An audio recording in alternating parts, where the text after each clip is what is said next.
Yo, what's up dude? Ketemu lagi dengan kita di sini masih di Indo James Crypto Channel. Hari ini di tanggal 20 ya, bulan Januari guys.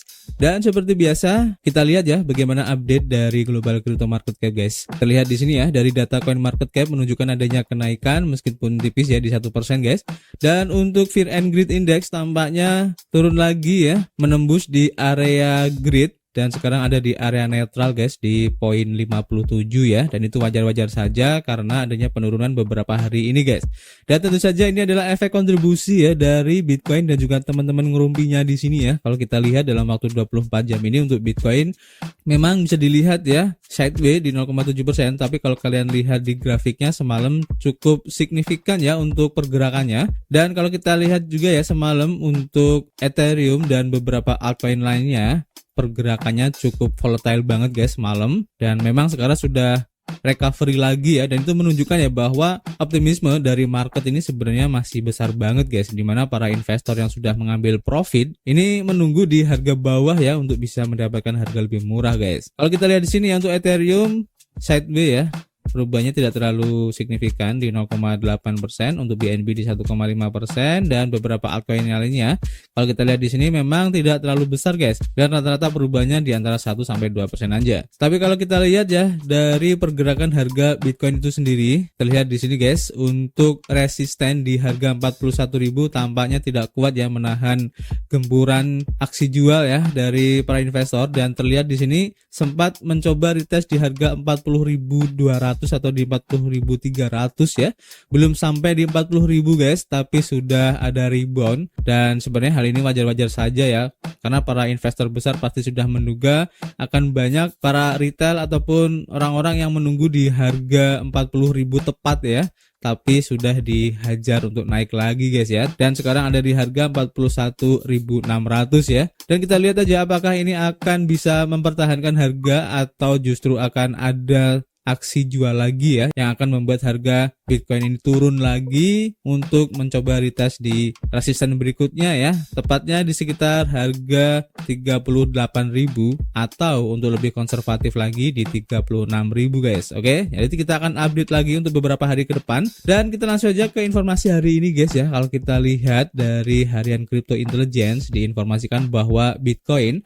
menghadapi penurunan harga di tengah kritik dari CEO JP Morgan ya, yaitu Jamie Dimon guys, dimana dia menyebutkan beberapa kasus penggunaan seperti anti pencucian uang, pencegahan penipuan, penghindaran pajak, dan memerangi perdagangan seks, namun mengulangi kritik yang telah dibantah secara luas guys. Seperti yang sudah kita informasikan kemarin ya, dan tampaknya efeknya masih berlanjut hingga saat ini. Dimon juga mengumumkan ya bahwa ia akan menahan diri untuk tidak membahas Bitcoin di masa depan dan meminta orang lain untuk berhenti membicarakannya juga. Keputusan ini menandai perubahan dari pernyataan sebelumnya ya, di mana ia telah berjanji untuk berhenti menyebutkan Bitcoin.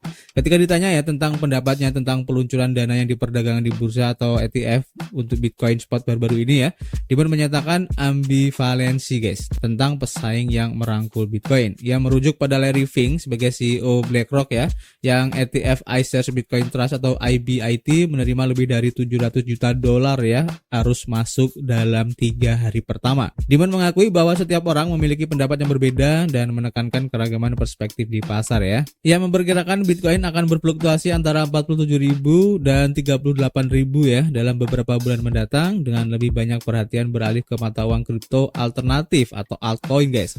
Nah singkatnya, Bitcoin bisa menghadapi penurunan harga dan berjuang untuk mempertahankan support di atas 43.000, dan pernyataan kritis dari Jamie Dimon di World Economic Forum menambah sentimen negatif guys, dan para trader berhati-hati terhadap performa jangka pendek mata uang kripto ini, dengan beberapa trader mengantisipasi kelanjutan dari perdagangan yang terikat pada kisarannya guys. Jadi kita tunggu aja efeknya apakah akan berlanjut guys.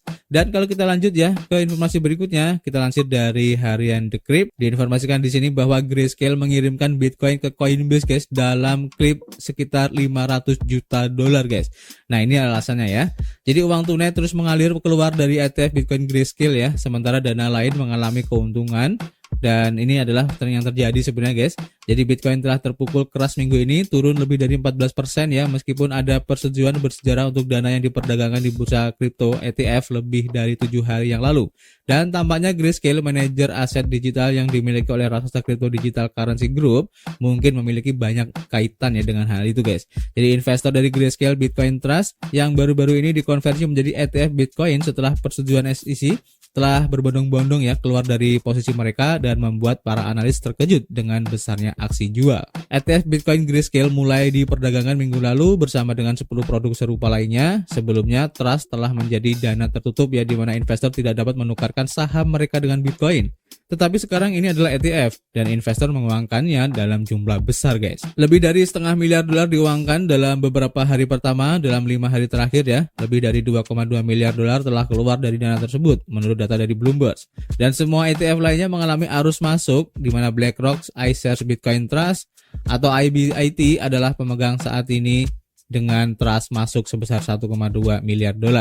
Analis ETF senior Bloomberg mengatakan kepada The Crypt bahwa agak mengejutkan ya melihat GBTC mengalami arus keluar yang begitu besar guys. GBTC juga memiliki biaya tertinggi di antara ETF Bitcoin Spot Amerika Serikat sebesar 1,5%, sementara IBIT BlackRock berada di 0,12% dan akan dinaikkan menjadi 0,25% dalam 12 bulan ke depan.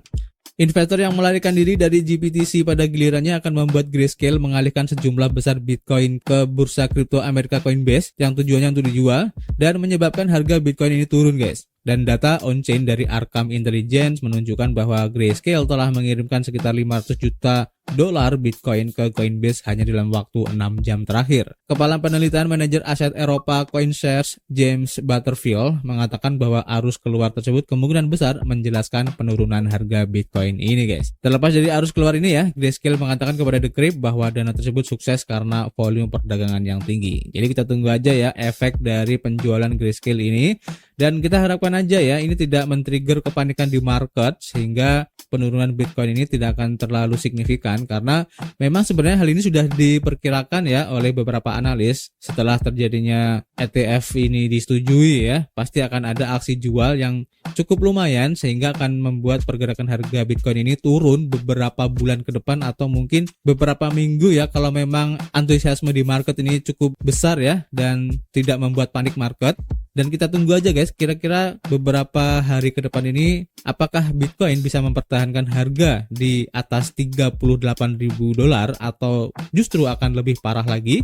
Kita akan update lagi nanti di sini guys. Kemudian kalau kita lihat ya dari harian Trustnode diinformasikan bahwa alamat arus masuk untuk Bitcoin di Fidelity atau BlackRock ini ditemukan guys. Jadi sebelumnya telah mengidentifikasi ya alamat seed BlackRock tetapi tidak dapat melihat arus masuk ke dalam on-chain-nya, dan sekarang setelah dana yang masuk menjadi cukup besar di atas $1 miliar dalam bentuk aset untuk Fidelity dan BlackRock, kita dapat mulai melihat dengan baik guys. Seperti yang terlihat ya dari screenshot di sini guys, yang secara khusus alamat yang dibuat pada tanggal 10 Januari ini ya. Kalian bisa cek di sini. Ini adalah rincian asetnya. Terlihat sangat mirip dengan alamat ETF Bitcoin. Kita bisa melihat ya di atas transaksi uji coba yang dilakukan pada tanggal 10 Januari saat ETF disetujui dan transfer sekitar $20 juta dilakukan keesokan harinya setelah transaksi uji coba lainnya, dan tidak jelas apakah ini adalah seed dari Fidelity guys. Kemudian sekitar $114 juta yang ditransfer pada tanggal 12 kemarin, di mana jumlah tersebut tidak sesuai dengan arus masuk yang dinyatakan untuk Fidelity atau BlackRock, tetapi berpotensi menjadi setengah dari arus masuk Fidelity yang mencapai $227 juta guys. Demikian juga untuk hari-hari lainnya ya, di mana transaksi Bitcoin sesuai dengan sekitar setengah dari arus masuk Fidelity dengan penundaan 1 hari. Bisa juga BlackRock, tetapi karena memiliki lebih dari $430 juta, tidak mungkin penerbit lain karena tidak ada yang melewati ambang batas $400 juta pada hari Kamis kemarin. Bitwise yang paling dekat ya, memiliki alamatnya sendiri untuk arus masuk yang dapat kami identifikasi dengan keyakinan tinggi. Dan alamat yang dimaksud adalah 3NP, lebih menantang karena tidak berisi semua arus masuk harian. Namun alamat tersebut merupakan alamat ETF yang terlihat jelas ya berdasarkan tanggal-tanggal di mana kita memiliki jeda libur panjang antara tanggal 12 dan 16 guys. Fidelity tidak menggunakan Coinbase sebagai kustodian ya, dan sebaliknya mereka menyimpan koin itu sendiri. Dan sejauh ini tidak dapat ditemukan ya separuh dari koinnya, dan seiring dengan bertambahnya aset yang mereka kelola, gambarannya akan menjadi lebih jelas guys.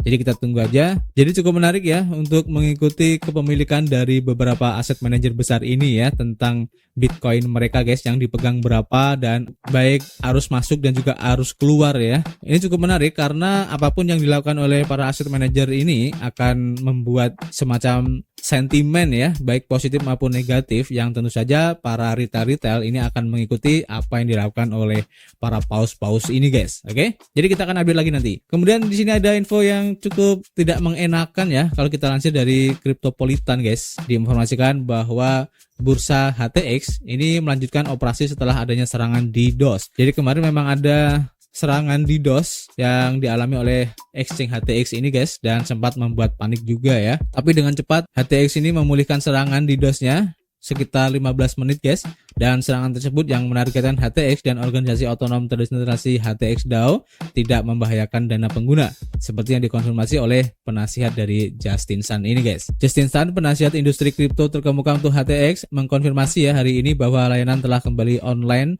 setelah sekitar 15 menit downtime, dan pemulihan cepat ini menyoroti kesiapan dan kemampuan bursa untuk menangani ancaman dunia maya secara efektif guys. Serangan DDoS tersebut pada dasarnya bertujuan untuk membanjiri layanan online dengan banjir lalu lintas internet, sehingga membuatnya tidak dapat dioperasikan oleh pengguna yang sah. Dan jenis serangan cyber ini telah menjadi semakin umum ya di sektor keuangan digital, dan sering kali menyebabkan gangguan yang signifikan guys. Dalam kasus HTX ini, asal serangan tersebut masih dirahasiakan, tetapi pemulihan layanan yang cepat mengindikasikan adanya mekanisme pertahanan yang kuat guys. Jadi keren ya, HTX ini cuman butuh 15 menit aja ya untuk bisa menangani serangan DDoS ini guys.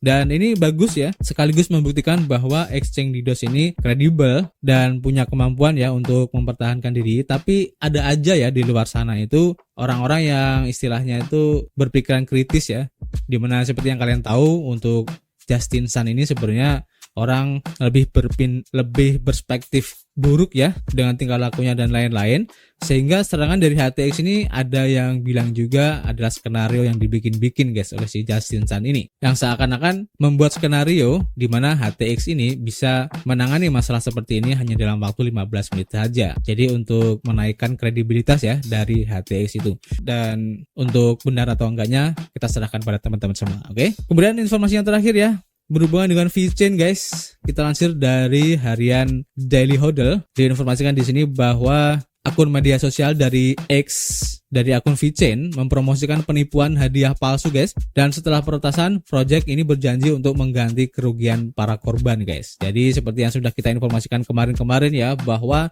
serangan-serangan yang mengatasnamakan project-project kripto, bahkan orang-orang yang ada di balik project tersebut, ini secara terang-terangan ya dengan menunjukkan wajah palsu mereka yang digunakan menggunakan teknologi deepfake, ini membuat para pelanggan itu sangat percaya ya, karena keterbatasan informasi ataupun mungkin ketidaktahuan mereka ya, sehingga mereka percaya dengan apa yang dikatakan oleh para peretas ini dengan menggunakan video ya yang memperlihatkan wajah dari orang-orang tersebut, sehingga terjadilah kerugian dan juga penipuan di situ yang merugikan banyak para pelanggannya guys. Dan di sini menimpa akun media sosial dari VeChain ya, di mana seorang peretas mengambil alih kendali akun media sosial VeChain dari X ya pada Kamis pagi dan mempromosikan peluang giveaway palsu guys, dimana pada postingan media sosial tersebut diretas mendorong investor aset digital untuk mengirimkan antara 100.000 dan 5 juta token FED atau token VeChain ke alamat kontribusi resmi guys, yang secara tidak benar mengklaim bahwa mereka akan mendapatkan kembali 2 kali lipat dari jumlah yang mereka distribusikan ya, atau kontribusikan guys. Jadi sebenarnya motif dari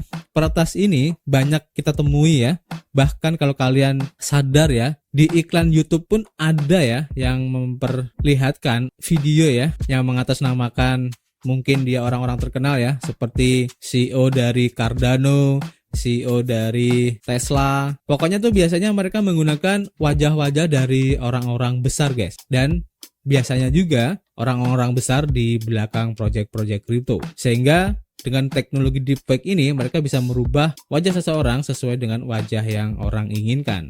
Dan kebanyakan mereka itu mengiming-imingkan reward ya, yang modusnya itu sebenarnya sangat simpel banget, dimana peretas ini menginformasikan ya, jika kita mengirimkan token tertentu ke alamat wallet dia, nanti akan dibalikin lagi, biasanya itu bisa 2 kali lipat atau 3 kali lipat guys. Dan itu memang sangat menggiurkan guys, karena jumlah yang ditransfer itu tidak sedikit, sehingga kemungkinan untuk bisa mendapatkan reward juga tidak sedikit. Oke, jadi intinya kalian harus berhati-hati ya dengan teknologi ataupun perkembangan zaman sekarang guys, yang sudah sangat mengerikan ya kalau menurut saya pribadi.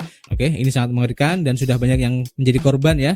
Jadi kalian harus berhati-hati. Oke, jadi untuk informasi hari ini cukup ya. Nanti kita akan update lagi, dan untuk info yang masih belum sempat kita sampaikan di video ini, nanti kita akan share di akun Twitter Indojam guys. Dan untuk project-project baru yang lagi pre-sale, testnet, ICO, IDO, nanti kita akan share di akun Telegram ya, baik yang di Telegram channel ataupun yang di Telegram group. Oke, jadi kan gabung aja di situ, nanti kita bisa saling interaksi bareng-bareng di situ ya. Dan seperti biasa, kita masih menunggu ya kritik dan saran kalian di kolom komentar. Nanti kita bisa ngobrol banyak di dalamnya. Dan tentu saja guys, kita akan ketemu lagi di informasi berikutnya. Peace.